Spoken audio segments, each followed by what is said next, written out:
Hello बच्चों, कैसे हैं आप लोग। उम्मीद करता हूँ बच्चों आप अच्छे होंगे। बच्चों मैं शशि और आप देख रहे हो आपका अपना चैनल मैथ्स मैजिक। बच्चों आज के इस वीडियो में पढ़ेंगे हम लोग क्लास 10th स्टैंडर्ड का मैथ्स, जिसमें हम लोग करेंगे एनसीईआरटी बुक का थर्ड चैप्टर जिसका नाम है pair of linear equation in two variables का एक्सरसाइज 3.2 के क्वेश्चन नंबर 2 और 3 को इस वीडियो में कवर करेंगे। ठीक है, तो ये क्वेश्चन नंबर 2 और 3 को स्टार्ट करने से पहले कुछ कंडीशन समझ लेते हैं, तब जाके हम क्वेश्चन नंबर 2 और 3 को ईजी वे में कर सकते हैं। ठीक है, तो इसमें कंडीशन क्या होता है पहले समझिए। मान लीजिए कि आपके पास कोई भी दो इक्वेशन दिया है जो कि लीनियर इक्वेशन है इन टू वेरिएबल्स में। उसको हम सपोज कर ले रहे हैं कि अगर पहला इक्वेशन है a1x plus b1y plus c1, ये आपका पहला इक्वेशन दिया हुआ है। ठीक है, और सेकंड इक्वेशन क्या है a2x plus b2y plus c2 is equal to 0, ये सेकंड इक्वेशन दिया है। ठीक है, तो कहने का मतलब है कि a1 b1 c1 हमको पहले क्वेश्चन से मिलेगा जो इक्वेशन दिया रहेगा, और a2 b2 c2 हमको मिलेगा सेकंड इक्वेशन से जो क्वेश्चन में दी रहेगी। ठीक है, तो करना क्या, सबसे पहले काम क्या करना है, a1 b1 c1 और a2 b2 c2 का मान निकाल लेना है। ठीक है, निकालने के बाद जो कंडीशन होता है वो क्या होता है, देखिए अगर मान लीजिए if a1 by a2 is not equal to b1 by b2 अगर आएगा तो उस कंडीशन में क्या होता है, तो this imply that lines are intersect at a point. ठीक है, अगर ये कंडीशन आता है कि a1 बाई a2 और b1 बाई b2 का वैल्यू अगर आपस में इक्वल नहीं है तो वो लाइन कहीं ना कहीं कट करेगी, मतलब उसके सोल्यूशन होंगे। जहाँ पे कट करती है वही पॉइंट कहलाता है उसका सोल्यूशन। तो इसका मतलब क्या हुआ, therefore there is a unique solution, मतलब एक सोल्यूशन मिलेगा आपको, यूनिक सोल्यूशन। ठीक है, और इस कंडीशन को जो इस अगर इस टाइप का आता है तो उसको हम कहते हैं और क्या, कंसिस्टेंट। क्या बोलते हैं, अगर ये कंडीशन अप्लाई हो जाएगा तो there is no solution, sorry there is unique solution और lines are intersect at a point, और इस पूरे को बोला जाता है कंसिस्टेंट सिस्टम। ठीक है, अब सेकंड कंडीशन क्या है, इसका मतलब क्या है, आपके लाइन ऐसे होंगे, मतलब कहीं ना कहीं कट करेंगे, तो जहाँ पे कट करेगा ये पॉइंट ही हमारा सोल्यूशन कहलाएगा। इसमें जो भी वैल्यू होगी एक्स वाई की वही मेरा आंसर हो जाएगा। ठीक है, अब सेकंड कंडीशन क्या है कि if a1 by a2 equal to b1 by b2 equal to c1 by c2, अगर तीनों आपस में इक्वल हो जाएंगे तो इसका मतलब है कि लाइन एक दूसरे पर ओवरलैप कर जाएगी, मतलब एक लाइन दूसरी लाइन पर चढ़ जाएगी, मतलब वहाँ पे हर पॉइंट जो होगा, जितने भी पॉइंट्स हैं सारे कहलाएंगे सोल्यूशन। किसी भी लाइन पर कितने पॉइंट हो सकते हैं, इनफाइनाइट पॉइंट्स हो सकते हैं, और जब लाइन एक दूसरे के ऊपर ओवरलैप कर जाएगी तो there are infinitely many solution हो जाएगा। तो इसको क्या बोलते हैं, लाइन्स आर कोइंसिडेंट। ठीक है, और कंसिस्टेंट होता है, क्योंकि यहाँ पे जब भी आपको मिलेगा सोल्यूशन तो कहलाएगा कंसिस्टेंट कहलाएगा। और इसमें क्या होगा, यहाँ पर there are infinitely many solutions. ठीक है, ये आपका हो गया सेकंड कंडीशन, मतलब ये लाइन एक दूसरे पर ओवरलैप कर जाएगी। तो कंडीशन क्या होगा, तीनों रेशियो मतलब a1 by a2, b1 by b2 और c1 बाई c2 की वैल्यू इक्वल होगी। और लास्ट में जो थर्ड कंडीशन है वो क्या है, if a1 by a2 equal to b1 by b2 is not equal to c1 by c2, अगर ये कंडीशन है तो लाइन कहीं भी कट नहीं करेगी, मतलब लाइन होगी पैरेलल। इसमें क्या होता है, therefore lines are parallel to each other,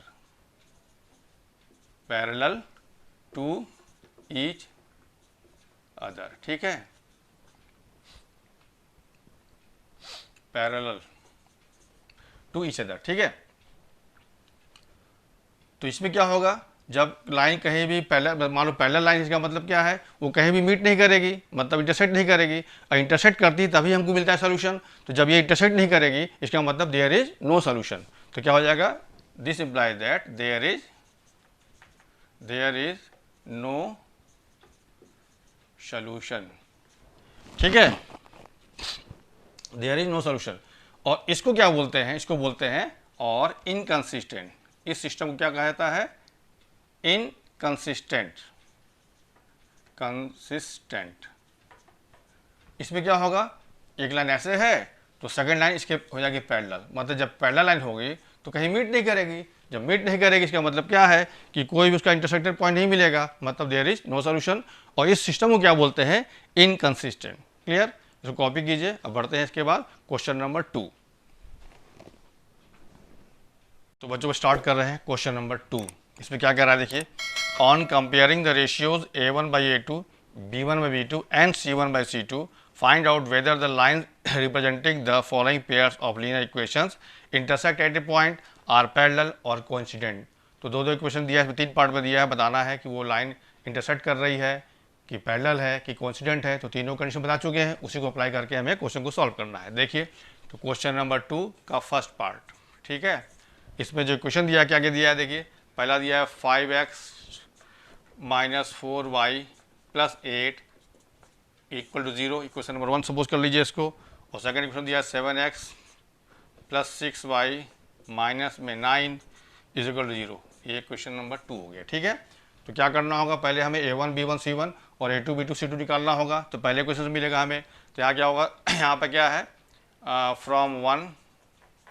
from equation number 1 हमें क्या मिलेगा, A1 की वैल्यू मिलेगी 5, B1 की वैल्यू मिलेगी -4 और C1 की वैल्यू मिलेगा 8।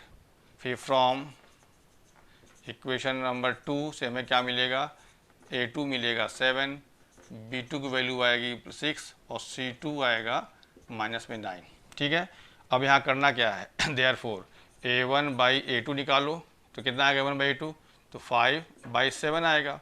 और उसके बाद B1/B2 भी निकाल लीजिए, तो ये कितना आएगा, -4/6, इसको और कट कर सकते हैं तो -2/3 हो जाएगा ये।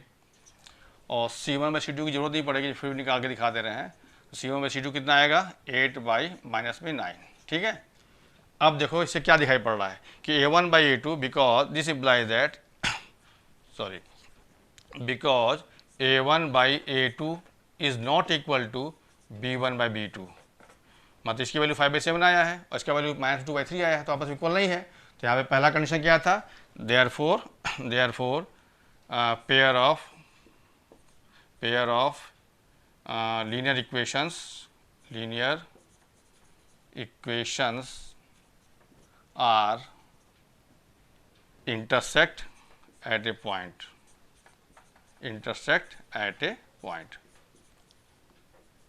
बात समझ में आ गई। क्या हुआ, मतलब चूंकि यहाँ पे A1/A2 और B1/B2 का इक्वल नहीं आया, तो पहला कंडीशन क्या था, जब ऐसा होता है तो क्या होता है, pair of linear equation are intersect at a point, मतलब इसका सोल्यूशन मिलेगा। आपको फिर बताना है कि इंटरसेक्ट करेगा नहीं करेगा। कॉपी कीजिए, फिर बढ़ते हैं इसके सेकेंड पार्ट पर। अब देखो इसका सेकेंड पार्ट में क्वेश्चन क्या दिया हुआ देखिए, क्वेश्चन नंबर 2 का सेकेंड पार्ट, ये इक्वेशन गिवन है वो क्या है, 9x + 3y + 12 = 0, ये क्वेश्चन नंबर 1 है। और सेकेंड क्वेश्चन दिया हुआ है 18x + 6y + 24 = 0, ये आपका 2 दिया हुआ है, ठीक है। फिर वही काम करना है, A1 B1 C1 निकालना है। तो फ्रॉम इक्वेशन नंबर 1 से क्या मिलेगा हमें, A1 = 9, B1 = 3 और C1 = 12। फिर फ्रॉम इक्वेशन नंबर 2 क्या मिलेगा, A2 = 18, B2 = 6 एंड C2 = 24, ठीक है। देयरफॉर क्या होगा, A1/A2 का वैल्यू कितना आया है देखिए, 9/18, सॉल्व कीजिए तो आपको 1/2 आ जाएगा, ठीक। फिर B1/B2 का वैल्यू कितना आएगा देखिए, 3/6, ये भी सॉल्व करने पे 1/2 आ जाएगा, ठीक है। और C1/C2 का वैल्यू कितना आएगा, 12/24, तो ये भी आपका आ जाएगा 1/2। मतलब क्या है कि दोनों वैल्यू आपस में इक्वल हो गई, बिकॉज A1/A2 = B1/B2 = C1/C2 आ गया।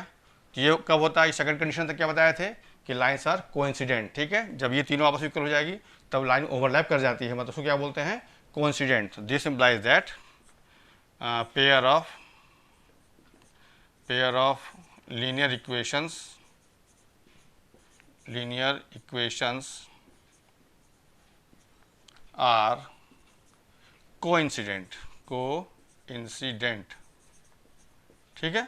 इसका आंसर हो गया। कॉपी कीजिए, बढ़ते हैं इसके थर्ड पार्ट पर। अब देखो इसका थर्ड पार्ट, इसमें क्या क्वेश्चन दिया हुआ है। क्वेश्चन नंबर 2 का थर्ड पार्ट में क्या क्वेश्चन दिया हुआ है।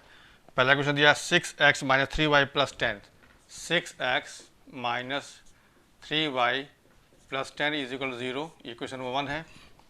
और सेकंड दिया है 2x minus y plus 9 is equal to 0, ये सेकंड दिया है, ठीक है। फिर भी काम करना है आपको, a1 b1 c1 और a2 b2 c2 निकालना है। तो फ्रॉम इक्वेशन नंबर 1 क्या मिलेगा, a1 is equal to 6, b1 is equal to minus 3 और c1 इज इक्वल टू 10, ठीक है। फिर फ्रॉम इक्वेशन नंबर 2 से क्या मिलेगा, a2 इज इक्वल टू 2 और b2 इक्वल टू माइनस 1 और c2 इज इक्वल टू 9, ठीक है। फिर निकालिए देयरफॉर a1 बाई a2 की वैल्यू क्या आएगी, 6/2 दैट इज़ 3/1, ठीक। और b1 बाई b2 का वैल्यू क्या आएगा, -3 बाई -1 दैट इज़ 3/1, ठीक है। और c1 बाई c2 का वैल्यू क्या आएगा, 10/9, ठीक है। तो यहाँ से हमें क्या मिला, देखिए ये दोनों आपस में इक्वल है लेकिन ये आपस में इक्वल नहीं है, ठीक है। तो this imply there because a1 by a2 equal to b1 by b2 but c1 by c2 जो है वो आपस में इक्वल नहीं है। कंडीशन ये हुआ। तो थर्ड कंडीशन क्या था, ये कब होता है, जब लाइन एक दूसरे की होती है पैरेलल, ठीक है। तो this implies that pair of linear equations are parallel to each other, ठीक है। ये हो गया थर्ड वाले का कंडीशन, ठीक है। कॉपी करो, बढ़ते हैं क्वेश्चन नंबर 3 की तरफ। अब देखो क्वेश्चन नंबर 3, इसमें क्या कह रहा है, on comparing the ratios a1 by a2 b1 by b2 and c1 by c2 find out whether the following pair of linear equations are consistent और इनकंसिस्टेंट, ठीक है। तो कंसिस्टेंट कब होता है, जब आपको मिलेगा सोल्यूशन तब होता है कंसिस्टेंट, और जब सोल्यूशन नहीं मिलेगा तब होता है वो इनकंसिस्टेंट। आपको फिर वही चीज़ चेक करना है। तो इसका पहला वाला पार्ट में क्या दिया, देखिए क्वेश्चन नंबर 3 का, इसमें 5 पार्ट में दिया हुआ है। पहला पार्ट में क्वेश्चन दिया हुआ है, पहला क्वेश्चन है 3x plus 2y equal to 5, equation number 1। और सेकंड दिया है question 2x minus 3y equal to 7, ये दिया है 2, ठीक है। फिर आप वही a1 b1 c1 निकालिए और a2 b2 c2 निकालिए। तो फ्रॉम इक्वेशन नंबर 1 से हमें क्या मिलेगा, a1 की वैल्यू मिलेगी 3 और b1 का वैल्यू मिलेगा 2 और c1 का वैल्यू इधर आगे हो जाएगा माइनस में, तो हो जाएगा -5, ठीक। फिर फ्रॉम इक्वेशन नंबर 2 से a2 मिलेगा हमें 2, b2 की वैल्यू मिलेगी -3 और c2 का वैल्यू होगा -7। क्यों, ये इक्वल इधर लाएंगे तो हो जाएगा माइनस हो जाएगा, ठीक है। अब निकालिए देयरफॉर a1 बाई a2 का वैल्यू कितना है, 3/2, b1 बाई b2 का वैल्यू कितना आएगा, 2/-3 और c1 बाई c2 निकाल ले रहे हैं लेकिन ज़रूरत नहीं पड़ेगा इसका, ठीक है, मतलब 5/7 आ गई है, ठीक। अब यहाँ से देखिए a1 बाई a2 3/2 आया है और b1 b2 आपका 2/3 आया है माइनस में, तो ये आपस में इक्वल नहीं है, मतलब लाइन्स क्या होगा, कंसिस्टेंट हो जाएगा, ठीक है। तो because a1 by a2 is not equal to b1 by b2, ठीक है। तो देयर दिस इम्प्लाइज दैट क्या हो जाएगा, पेयर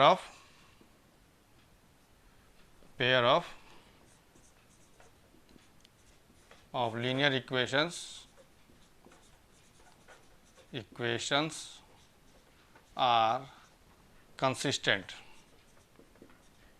कंसिस्टेंट, ठीक है, बात समझ में आ गई। जब ये कंडीशन होता है पहला तो देयर इज यूनिक सोल्यूशन मिलता है, और जब मिलता है सोल्यूशन तो हम बोलते हैं कंसिस्टेंट, ठीक है। कॉपी कीजिए, बढ़ते हैं इसके सेकंड पार्ट पर। देखिए क्वेश्चन नंबर 3 का सेकंड पार्ट। इसमें जो क्वेश्चन दिया क्या दिया, देखिए क्वेश्चन नंबर 3 का सेकंड पार्ट। इससे पहला क्वेश्चन दिया है 2x - 3y = 8, 2x - 3y = 8, equation number 1 हो गया। और सेकंड इक्वेशन दिया है 4x - 6y = 9, ठीक है। फिर वही काम करना है, a1 b1 c1 और a2 b2 c2 आपको निकालना है। तो फ्रॉम इक्वेशन नंबर 1 क्या मिलेगा हमें, a1 की वैल्यू हो जाएगी 2, b1 का वैल्यू हो जाएगा -3 और c1 हो जाएगा, इसको इधर ले आएंगे तो हो जाएगा -8, ठीक है। एंड फ्रॉम इक्वेशन नंबर 2 से मिलेगा a2 = 4, b2 = -6 और c2 = मिलेगा -9, ठीक है। अब क्या करना है हमको, देयरफॉर a1 बाई a2 निकालिए, क्या आएगा ये 2/4, दैट इज़ 1/2, ठीक है।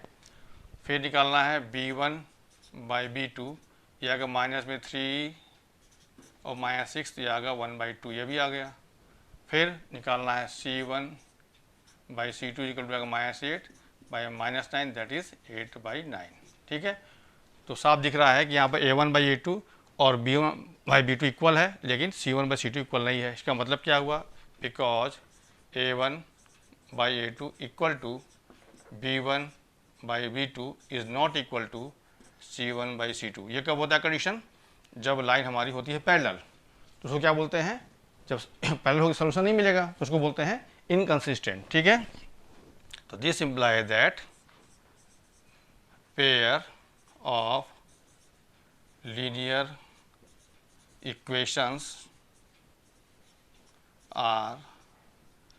आर इनकंसिस्टेंट, ठीक है, इनकंसिस्टेंट, ठीक। कॉपी कीजिए, बढ़ते हैं इसके थर्ड पार्ट पर। अब देखिए इसका थर्ड पार्ट क्या दिया, क्वेश्चन दिया उसमें, क्वेश्चन नंबर 3 का थर्ड पार्ट। इक्वेशन दिया है इसमें 3/2x प्लस 5/3y = 7, ठीक है। और सेकंड इक्वेशन दिया है 9x - 10y = 14, ठीक है। वही काम करना है, a1 b1 c1 a2 b2 c2 find करना है, ठीक है। तो from equation number 1 a1 = 3/2, b1 = 5/3 and c1 = -7, ठीक है। -7 क्यों, कि इसको हम इक्वल के इधर ले आएंगे तो मैच हो जाएगा, ठीक है। फिर from equation number 2 a2 = 9, b2 = -10 और c2 = -14, ठीक है। अब निकालिए वैल्यू वही, because sorry therefore a1 by a2 equal क्या आएगा, 3/2/9 मतलब 3/18 मतलब 1/6, ये नहीं होगा, ये 2 नीचे आ जाएगा, ठीक। अब b1 बाई b2 का वैल्यू क्या आएगा, 5/3 और माइनस में 10 है ये, तो ये आएगा 5 बाई माइनस में आएगा ये 30 मतलब -1/6, ठीक है।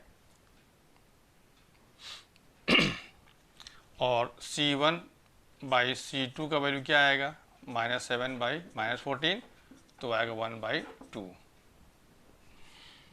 तो यहाँ से क्या हो रहा है, देखिए आपका 1/6 तो आ रहा है लेकिन नेगेटिव में आ रहा है। इसका मतलब क्या हुआ, this there because a1 by a2 is not equal to b1 by b2, यही हुआ ना, क्योंकि यहाँ पर a1 बाई a2 के वैल्यू 1/6 आया है और यहाँ पे आपका 1/6 आया तो है लेकिन माइनस में आया है, मतलब इक्वल नहीं है। इसका मतलब क्या है, this imply that pair of linear equations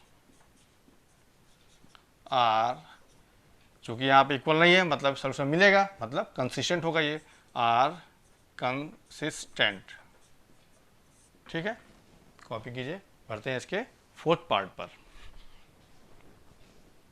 इसका फोर्थ पार्ट, इसमें जो क्वेश्चन दिया क्या दिया देखिए, क्वेश्चन नंबर 3 का फोर्थ पार्ट।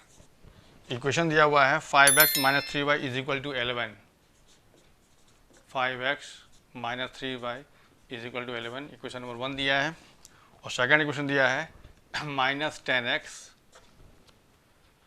Plus 6y